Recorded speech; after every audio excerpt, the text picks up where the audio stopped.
दोस्तों आखिरकार काफी इंतजार के बाद में अखिल भारतीय उपभोक्ता सूचकांक के आंकड़े जारी कर दिए गए हैं 6 जनवरी 2025 को, जो कि 31 दिसंबर 2024 को ही जारी होने थे। नवंबर माह का जो आंकड़ा था वो 31 दिसंबर 2024 को जारी ना होकर के 6 दिनों के बाद में यानी कि 6 जनवरी 2025 को जारी हुए। खैर कोई बात नहीं है। आप आज उन आंकड़ों के आधार पर देखेंगे कि नवंबर माह के आंकड़े ही आपके 1 जनवरी 2025 से मिलने वाले महंगाई भत्ते को तय करेंगे कि किस प्रकार से आपके महंगाई भत्ते में बढ़ोतरी होगी। यहाँ पर दिसंबर माह का आंकड़ा आना बकाया है, परंतु दिसंबर माह के जो आंकड़े आएंगे वो हमारे डीए डीआर में विशेष फर्क नहीं डाल पाएंगे, क्योंकि नवंबर माह के जो आंकड़े हैं उनके आधार पर हमारा महंगाई भत्ता तय हो चुका है, लगभग लगभग तय हो चुका है। आपको वो government of India labour and employment labour bureau के द्वारा जारी लेटर को भी दिखाऊंगा जो 6 जनवरी को जारी हुआ है, और उन आंकड़ों को भी दिखाऊंगा कि किस प्रकार से आपके डीए डीआर में उन आंकड़ों के आधार पर वृद्धि होती है।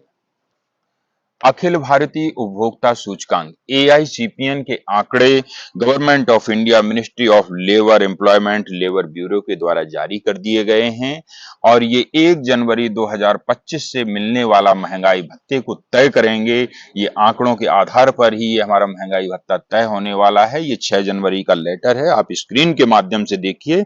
प्रेस रिलीज के माध्यम से इन्होंने आंकड़ों को बताया है। पिछले साल आप देखेंगे नवंबर 2023 में हमारा जो इन्फ्लेशन था वो 4.98% था। नवंबर 2023 की बात मैं कर रहा हूं, और इस साल नवंबर 2024 का जो इन्फ्लेशन है वो 3.88% है। ये साल दर साल इनमें गिरावट और बढ़ोतरी होती रहती है। यहाँ पर जो नवंबर माह के आंकड़े जारी हुए हैं, आप नंबर 2 कॉलम को देखें। The all India CPI IW 4 November 2024 remained stationary at 144.5। आप अक्टूबर माह की बात करें, 144.5 जो एआईसीपीएन के आंकड़े जारी हुए थे उनके आधार पर हमारा जो महंगाई भत्ता था वो 55.5%। नवंबर के आंकड़े जारी हुए तो यहाँ पर उन आंकड़े के आधार पर आप देखेंगे कि इन आंकड़ों में कोई बदलाव नहीं हुआ। अक्टूबर में जो आंकड़े थे एआईसीपीएन के वही आंकड़े सेम नवंबर माह में है, इनमें कोई बदलाव नहीं हुआ है। परंतु जो महंगाई भत्ता है, अगर हम डीए कैलकुलेटर के हिसाब से कैलकुलेट करते हैं तो यहाँ पर 55.54% यानी कि लगभग 2.5% की यहाँ पर वृद्धि देखने को मिल रही है। अभी वर्तमान में हमारा जो महंगाई भत्ता है वो 53% है, और यहाँ पर 55.5% आपको नवंबर माह के आंकड़ों पर वृद्धि दिखाई जा रही है। नवंबर में 144.5 था, 144.5 दिसंबर में भी यदि रहेगा तो भी आप देखिएगा कि आपके महंगाई भत्ते में कोई विशेष वृद्धि नहीं होने वाली है, यानी कि महंगाई भत्ता आपका पॉइंटों में बढ़कर के 56.06 हो जाएगा यदि सेम आंकड़े रहे तब। टोटल वृद्धि 3% की ही होनी है। डीए कैलकुलेटर के मुताबिक देखिए, दिसंबर 2024 के यदि आंकड़े सेम ही आते हैं तो भी हमारा महंगाई भत्ता 56.06 ही निकल करके आता है, और यदि हमारे महंगाई भत्ते में मान लीजिए 5% की 0.5% की वृद्धि भी होती है तो भी हमारा महंगाई भत्ता 56.11% निकल करके सामने आ रहा है। यानी कि टोटल जो राउंड ऑफ देखा जाए वो 3% की वृद्धि हो रही है। वर्तमान में हमारा महंगाई भत्ता 53 है और यहाँ पर 56% निकल करके आ रहा है। आप स्क्रीन के माध्यम से इन्फ्लेशन बेस्ड ग्राफ को भी देखिएगा, किस प्रकार से हमारे जो एआईसीपीएन के आंकड़े जारी होते हैं उनमें कैसे इन्फ्लेशन में बदलाव आता रहता है। उपभोक्ता सूचकांक आंकड़ों के आधार पर 1 जनवरी 2025 से मिलने वाला महंगाई भत्ता 3% वृद्धि दर के साथ 56% बिल्कुल कंफर्म हो चुका है। यदि यहां पर गवर्नमेंट थोड़ा सहानुभूति दिखाती है अपने केंद्रीय कर्मचारियों के प्रति तो हो सकता है कि यहां पर 57% हो जाए, परंतु जो आंकड़ों के आधार पर हमारा महंगाई भत्ता तय होता है वो कंफर्म हो गया है 56%।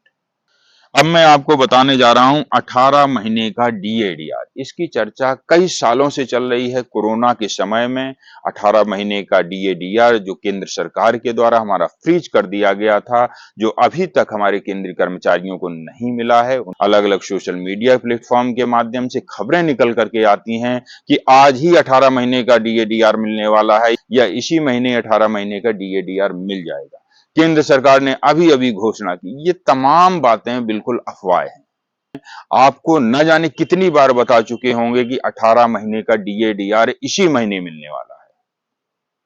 दोस्तों, हमारे चैनल के माध्यम से ऐसी भ्रामक जानकारी आप लोगों को कतई नहीं दी जाती है। केंद्र सरकार के द्वारा जब फाइनल हो जाता है, न्यूज ऑथेंटिक हो जाती है, तभी आपको हमारे इस चैनल के माध्यम से सूचना दी जाती है। आप स्क्रीन के माध्यम से देखिएगा, केंद्र सरकार ने पहले ही 18 महीने के डीएडीआर को लेकर के किस प्रकार से चिंता जताई है और कहा भी है। आप स्क्रीन के माध्यम से देखेंगे, मैं आप लोगों को पढ़कर सुना रहा हूं। What does the government have to say on payment of this arrears? The central government has made it clear regarding the payment of DADR arrears that if the government pays 18 months of this DADR, it will have an adverse effect on economy. अगला, the government will have to pay this 18 months arrear from the government treasury due to which the financial burden on the government treasury will increase and in such a situation the economy will also become unstable. यानी कि हमारी जो economy है वो उथल पुथल हो जाएगी, इस प्रकार की बात इसमें कही गई है। However, do payment of DADR employees will get extra money, which may lead to increase in inflation. तो इन्फ्लेशन में भी वृद्धि देखने को मिलेगी।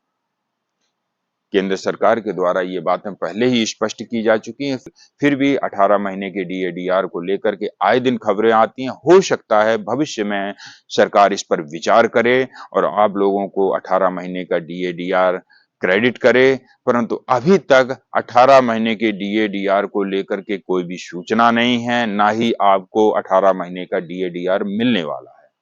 परंतु यहाँ पर सरकार से मैं आग्रह करूंगा कि हमारे जिन सैनिकों ने कठिन परिस्थितियों में देश की सेवा की है, कैसे कैसे उन्होंने अपने जीवन को मौत के मुंह में धकेल करके देश की रक्षा की है, ऐसे लोगों का जो डीएडीआर फ्रीज है वो उनको मिलना ही चाहिए। अगले वीडियो में ऐसे ही वेलफेयर से रिलेटेड जानकारी लेकर के पुनः उपस्थित होऊंगा। तब तक के लिए जय हिंद, जय भारत।